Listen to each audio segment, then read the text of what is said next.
El gobierno del estado de Michoacán presenta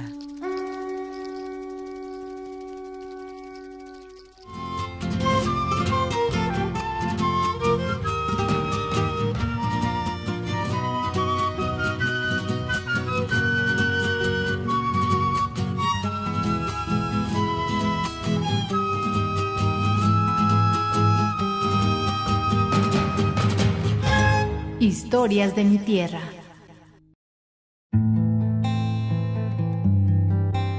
¿Cómo saber hacia dónde te llevará la línea de la vida cuando las sombras desdibujan los trazos del camino que intentaste diseñar?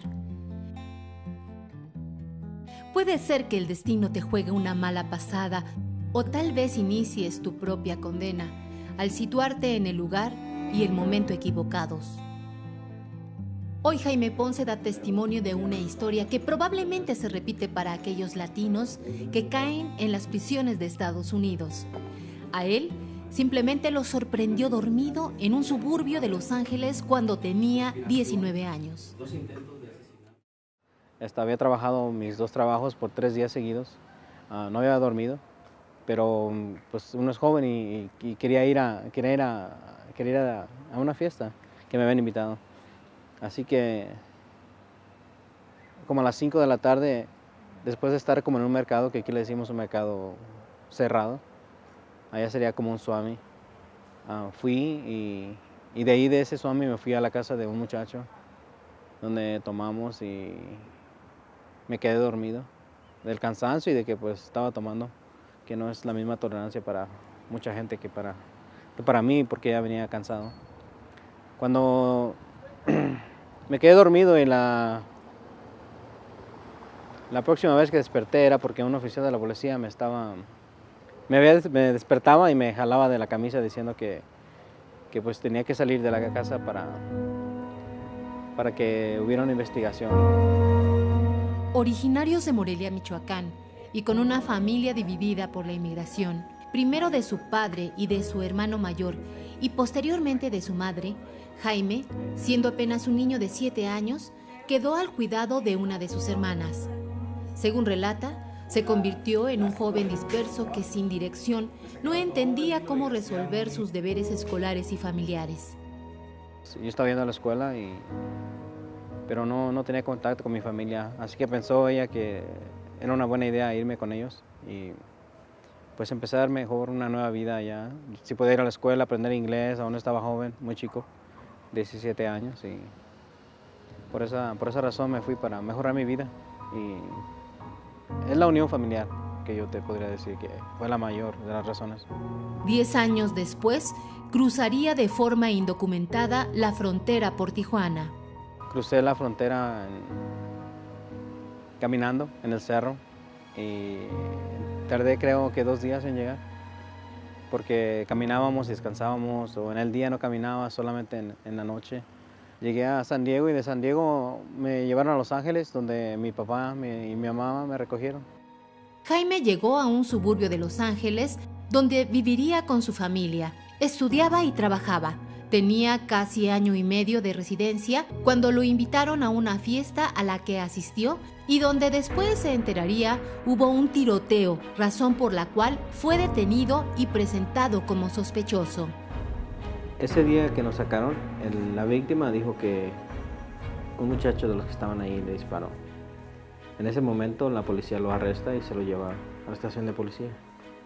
Como es lógico, si nosotros estamos ahí con él, pues nos lleva a nosotros también, pero como unos 15, 20 minutos después, ya que nos habían tomado fotos y tomado el nombre, lo que hace la policía para investigar y tenerlo en un expediente de que tú estabas en ese lugar cuando algo pasó. Después me llevaron a la estación de policía, en donde nos metieron en un cuarto que ahorita pues sé que era como donde te meten para ver si un testigo te conoce y te identifica como el responsable de un crimen. Me hicieron eso, me hicieron pruebas con parafina, sería el término correcto en español, para ver si había disparado un arma. No solamente a mí, le hicieron a todas las personas que estaban ahí. Como no encontraron nada, pues ese día nos dejaron salir. La víctima ya había dicho que le había disparado, que era otro joven, que se quedó ahí y fue arrestado y hizo tiempo en la prisión o en la cárcel por ese crimen. Los casos de detención y encarcelamiento de latinos en Estados Unidos son un hecho impactante, pues además de ser la nación con el mayor número de personas encarceladas en el mundo, con una cifra que alcanza 2.2 millones, según datos de la organización The Sentencing Project, de unas 60,000 condenas dictadas entre octubre de 2010 y julio de 2011, más de la mitad correspondieron a reos latinos, como refieren estudios de la Comisión de Sentencias estadounidense, USC, por sus siglas en inglés. Las cárceles en Estados Unidos, la mayoría son cárceles privadas, son negocios de corporaciones. Entonces ellos construyen las cárceles y pues ellos tienen sus lobistas en Washington que pues ponen presión para que estén legislando y la ocupación de 30,000 camas por noche pues esté ocupada porque es el negocio. Entonces por alguna cosa u otra siempre están llenas. Entonces, por ejemplo, ahora sí tenemos menos migrantes deportados, tenemos más migrantes encarcelados en Estados Unidos. O sea, quiere decir que las cárceles están a su capacidad máxima. Esto representa un gran negocio porque ahí tienes, incluso organizaciones lo ven como una especie de empresa, digámoslo, porque hay que recordar que mueve aproximadamente 2.900 millones de dólares anualmente y esto a toda luz representa un gran negocio para ciertos sectores.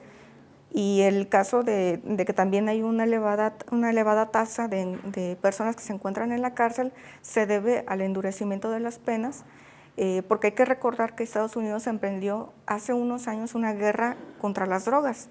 Siempre en Estados Unidos, en la historia de Estados Unidos, ha habido un sentimiento antimigrante, digamos con ciertos tintes incluso xenofóbicos. Siempre ha existido, pero ahora se ha aumentado. Se han aumentado los crímenes de odio, se han aumentado la violación de casos documentados de migrantes que pues, son arrestados sin una justificación válida. Más allá del hecho que cuestiona el funcionamiento del sistema penitenciario en Estados Unidos, llama la atención la forma en que fue llevado el proceso de Jaime, quien al ser detenido por las autoridades se convirtió en víctima constante de violaciones al debido proceso. Y mi papá, sin saber los derechos que uno tiene, pues llegó la policía, tocó la puerta, mi papá los deja entrar y me llevan. Esta vez me estaban acusando por dos intentos de asesinato, una conspiración de cometer un crimen, y disparar un arma, ser miembro de una pandilla.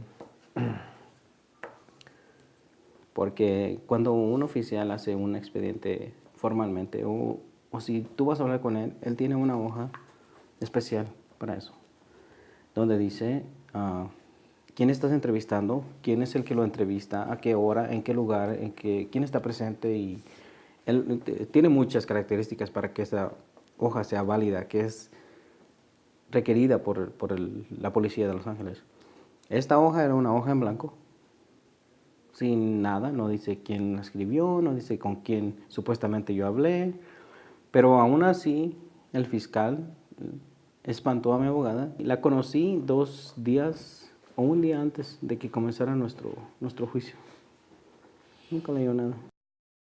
En el caso de Jaime Ponce, pues efectivamente se dibujan 2 cosas. La primera es un indebido análisis del caso, porque vemos que no hay un conocimiento de cuáles son sus derechos.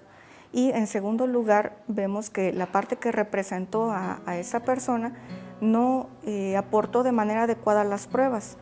Y eso me parece sumamente interesante porque la prueba y ofrecerla de una manera adecuada pues puede desvirtuar lo que se establece en contra de una persona.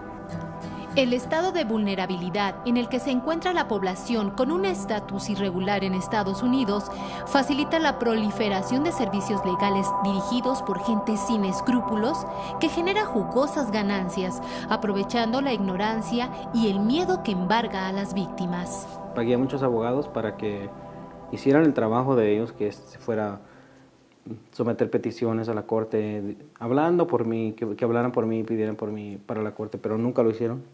es muy penoso. Te lo digo como un migrante que vivió 30 años en Chicago. Hay muchos pseudoabogados en Estados Unidos que lucran con la ignorancia de los mexicanos y de los inmigrantes latinoamericanos principalmente. Les prometen, si me das $5,000, yo tengo un contacto en inmigración para que te aparten una visa. Ya va a haber un programa, una amnistía, ya va a haber una forma de que te regularices, pero mira, puedo yo arreglar. La cantidad de fraude que se comete en nuestra comunidad es impresionante. En aquel entonces yo no entendía inglés, no hablaba, no lo leía, no comprendía lo que estaba pasando. Por la misma razón de que no comprendía, yo nunca dije nada. La policía dijo que yo tenía un récord criminal grandísimo y dijeron que ellos tenían la prueba. Mi abogada no me ayudó. Así que el fiscal decía, tengo esto, y mi abogada decía, ok, bueno, sí lo tienes. Pero ella nunca dijo, pues yo también lo quiero ver. Enseñárselo al jurado. O sea que el jurado se estaba guiando con una idea errónea porque solamente estaba escuchando, tengo esto, tengo esto, tengo esto. Y en realidad no lo tenían. En marzo del 99 me sentenciaron a 47 años a vida por una conspiración de muerte, 2 intentos de muerte, disparar un arma y pertenecer a una pandilla. Jaime inició su condena en la prisión de máxima seguridad de Pelican Bay, ubicada en el norte del estado de California. Solicitada por encargo del Departamento Correccional de California para alojar a los internos más peligrosos, esta prisión era la respuesta al surgimiento de la violencia descontrolada entre pandillas de latinos, algunas de ellas surgidas en Salinas, California. Fraternidades mexicanas llamadas Nuestra Familia y la Mafia Mexicana, ambas poderosas organizaciones criminales al interior de la prisión, se ubican en este espacio donde diariamente luchan entre sí por el control del poder, extendiendo su fuerza aún fuera de los límites de Pelican Bay. A este mundo llegó Jaime a los 19 años. Como venía de Los Ángeles, los llamados sureños lo acogieron. La Mexican Mafia Gang tenía un nuevo integrante. Yo nunca entendí eso, que decían, pues ya no hagas tu papeleo, ya nada más te vas a morir aquí, pues haz todo lo mejor que puedas aquí para ser alguien.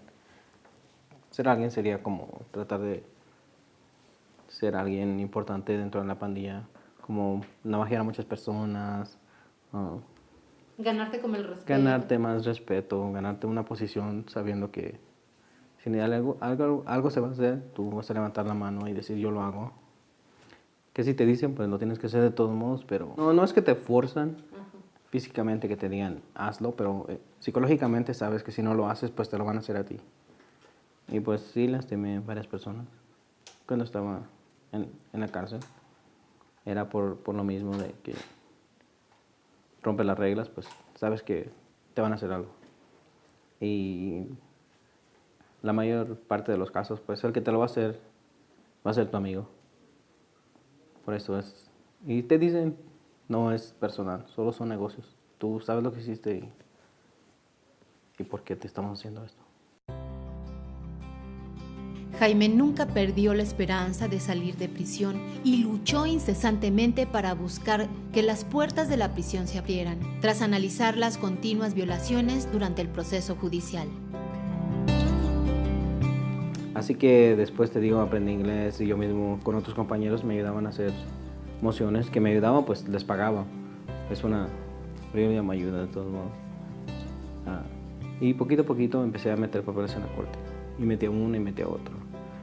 Hasta que finalmente la corte de Los Ángeles dijo que sí tenía méritos de lo que yo estaba hablando, que sí tenía sentido lo que yo decía y que no tenía sentido la sentencia que me habían dado, que era larguísima.